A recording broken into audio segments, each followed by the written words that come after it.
Good morning everybody and welcome to day 3 of our crafting challenge. For those of you that don't know me, my name's Nicola and I am the founder of The Fearless Frog. Now, in case you're wondering, my little sidekick Ivy is not with us this morning. She's been a little bit poorly in the night, so she's sleeping it off and having a little cuddle with Daddy at the moment. But you never know, she may well drop in later. So it does feel a little bit strange not having her there. But what you can't see is off screen is Lex. He's also going to be joining in, so I may be passing resources down to him as we make our masks today. So, as I say, yes, we are going to be making a bird mask. And there's a couple of options as to how you want to do it this morning. So we've got one like this, for instance. If you're not keen on having a band around your head, you can make one using a lollipop stick on the side. So it's almost a bit like a masquerade ball type mask. Or you can have one that's like this one, and you might want to tie it on using some wool, okay? Or you've got some elastic cord, you can use something like that as well. So there's lots of different options that you've got, okay? So the first thing you're going to need, and this is the bit where an adult will probably need to help, is you're going to need to get an egg box. Now, if you were lucky like us, we got loads of Easter eggs.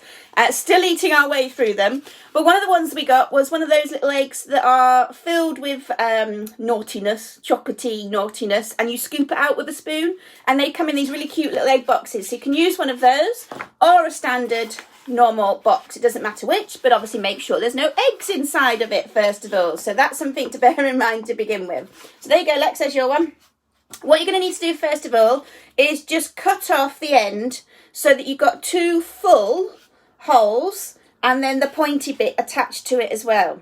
Okay, so that's what you need to be doing first. You're going to cut off, I'm going to do it with this one, I'm going to cut the lid off there, so the lid's off, cut the end bit off, keep those bits, you never know, they might be handy at some point, and then cut off and cut through the bottom bits and you'll begin to see it take shape.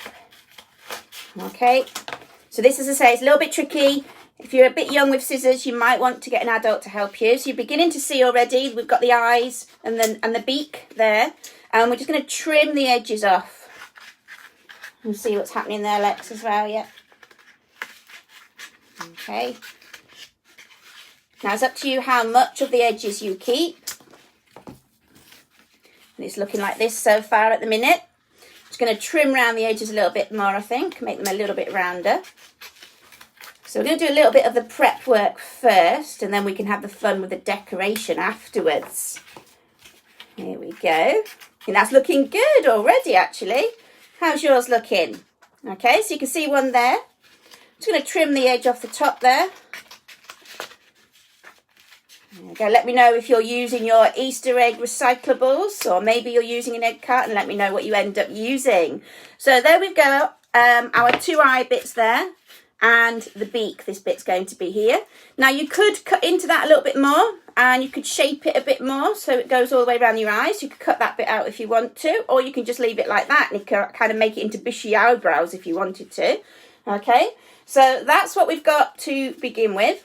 And then the next bit is also a little bit tricky. So if you've got an adult with you, you might want to get them to help you with this bit. You need to push through little holes in the middle there to make the eyes. Okay, now I'm going to use a little bit of blue tack and a screwdriver, and I've just realised I've not got those to hand, so just 2 seconds while I grab them. There's my screwdriver.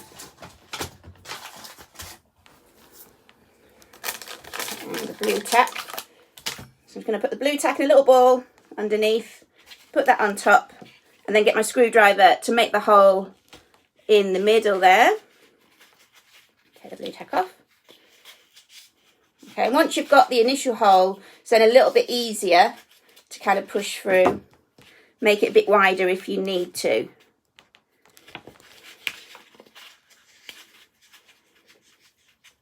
So hopefully that's gone through. I can just about see you there. There you go, Lex, if you want to do the same. There you go. So you've got your little holes. As I say, you can make them a bit wider if you want to. I'm just going to snip off the backs. Make them a little bit easier to see. Okay, so we've got our basic shape in place there. So hopefully you've got something along those lines. Okay, now as I say, the next thing is entirely up to you how you might want to do it. If you're using a lollipop stick, it's a good time to get it on there now. So you can just, I literally use a staple on this one. Okay, so I've used a staple to go through it there, stapled it on. And because it's near your eyes, I always worry a little bit. So I put some masking tape over the top of that one there. With this one, I'm actually going to, which one shall I do? I think I might use the elastic cord on this one. So in order to attach the elastic cord, I'm going to get my hole punch. I'm going to put it quite close to the nose bit, because when I've done it higher up, it kind of flips. So if you put it closer down to the bottom here, it's less likely to flip because it kind of holds it in place there. So if you're using elastic cord, you might want to do something similar and put a hole in low down. Also, if you're using wool, you can do something similar to this as well. Okay, so I'm putting it quite low down so the holes are there. Okay, and that's what I'm going to feed the elastic cord through. Which I think I've got some here.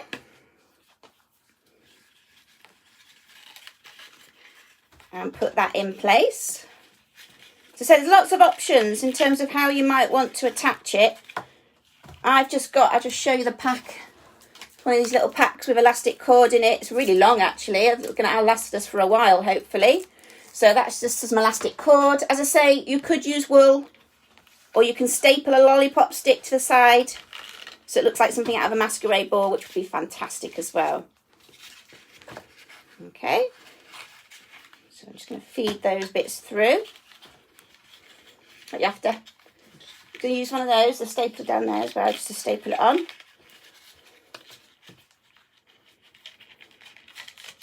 Here we go. So hopefully,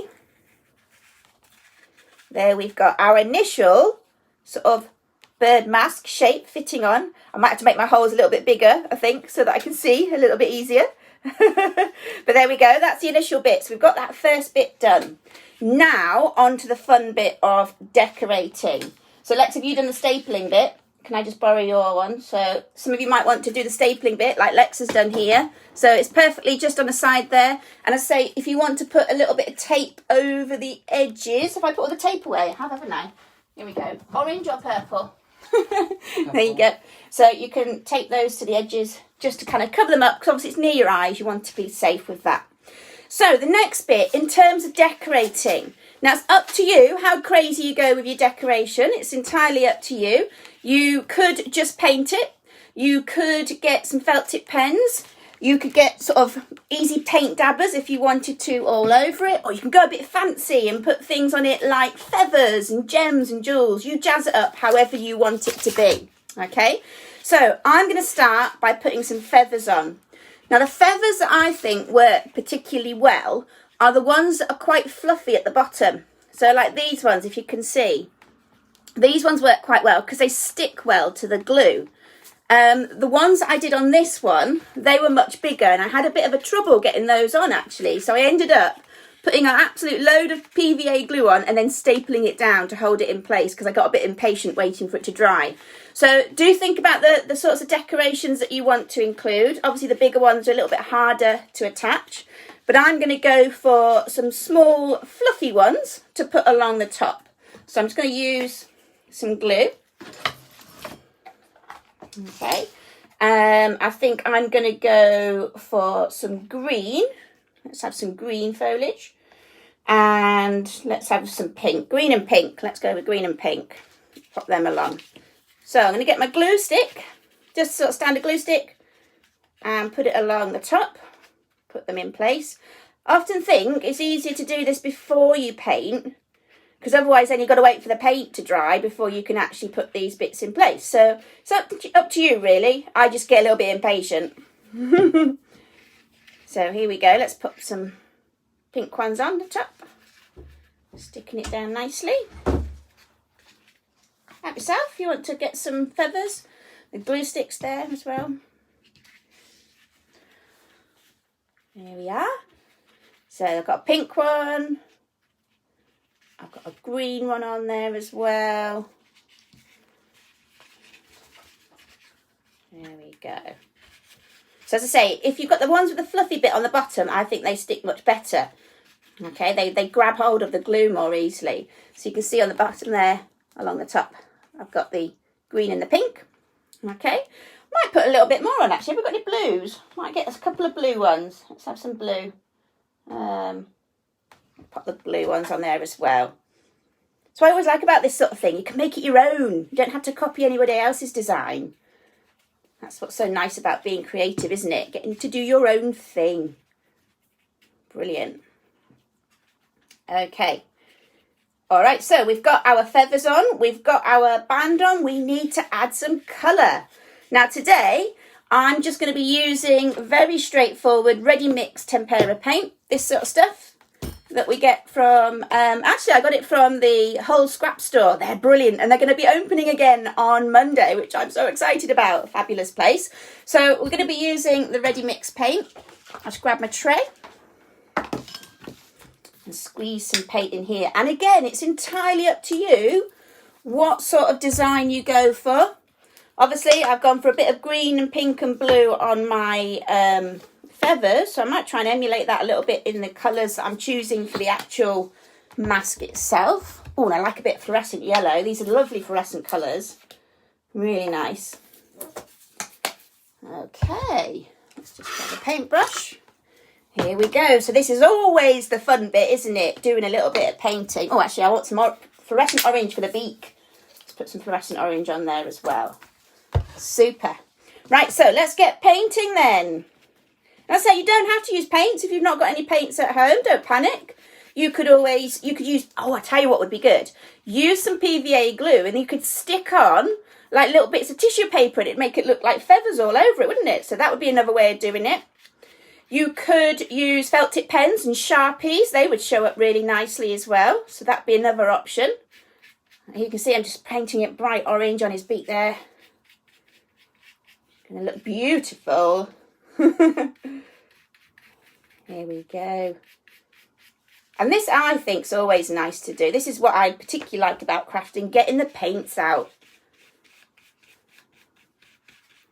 And it shows up really nicely because it's a really bright colour. Bright, vibrant colour is always a way to go, I think. And there we go. So lovely orange beak we've got going on already. Where's my cloth? There we go. Let's just wipe the paint off with my cloth. And then we're on to another colour.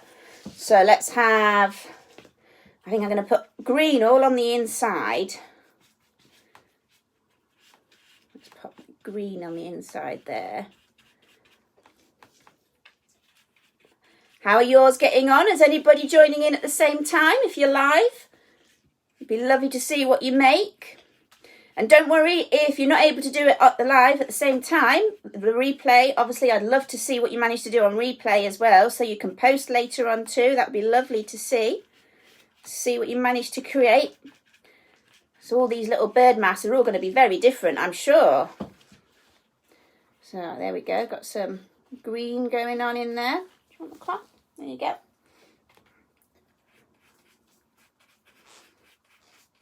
Some bright green colours. And I wonder what sort of birds you might be able to see out there today. We've actually got a really nice sunny day, but goodness, isn't it cold? I can't believe this time last week we were sat there in shorts in the garden. Barbecue was on. Mind you, it doesn't matter really what weather it is for us to put the barbecue on. But it was so different. And yesterday we actually had snow in the garden. Crazy. What fabulous UK weather we have. Here we are. Right, so next bit in the middle. I'm going to put some yellow all around the eyes. And put them in there. Lovely and bright looking. And then I'm going to add, my last bit I'm going to add is some pink. I'm going to add some pink stripes coming out from the eyes, I think. I'm going to put a bit of yellow plumage at the top. There we are. Colour that last bit in. Here we are.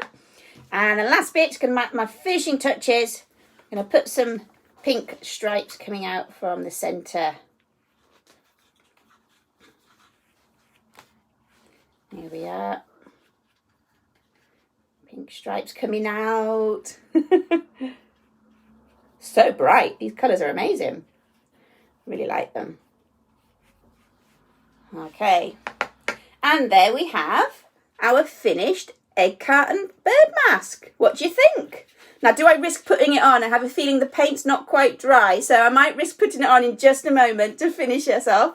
Just before I do though, just a reminder, if you've missed any of the previous episodes that we've done, obviously we've done 3 in a row. If you missed any of those, they are all going to be available on my group. So you can just have a look and watch of those. Alternatively, I will eventually get them onto my YouTube site, which I told people about yesterday, brand new YouTube channel. So please pop over there and subscribe if you like those. And also, one last thing, if you've really enjoyed these sorts of crafting tutorials that I've made online, just sign up to my weekly newsletter, which is on my website. So it's www.thefearlessfrogltd.com. Sign up to my newsletter, it's on the home page, and you'll get weekly inspiration, weekly ideas, different suggestions of crafts you can do. But also, I will shortly be looking for some founding members to help me launch a membership site, which is where I'm going to be putting on regular live videos, lots of ideas you can do as follow-up activities as well. So this may well appeal to people that have perhaps got a few days at home with their kids, maybe looking for things to do with them. Or it may even appeal to people that perhaps doing some homeschooling and want some ideas for different craft activities. So if that's something that might appeal to you, I'm looking for sort of summertime that I might be launching it. So ideally I'd like some founding members that will help me with that. So sign up to the newsletter. Let me know if that's something you might be interested in. And then I'll keep you posted as to where I am with that. So I'm going to try and put this bird mask on my face. And I'll end up probably with paint all on it as well, because it's not quite dry yet. But here we go. Here we are. So I'd love to see the ones that you managed to create. And I'm going to wave goodbye because I can't see very well. I need to make the holes a little bit bigger. See you all soon. Bye-bye.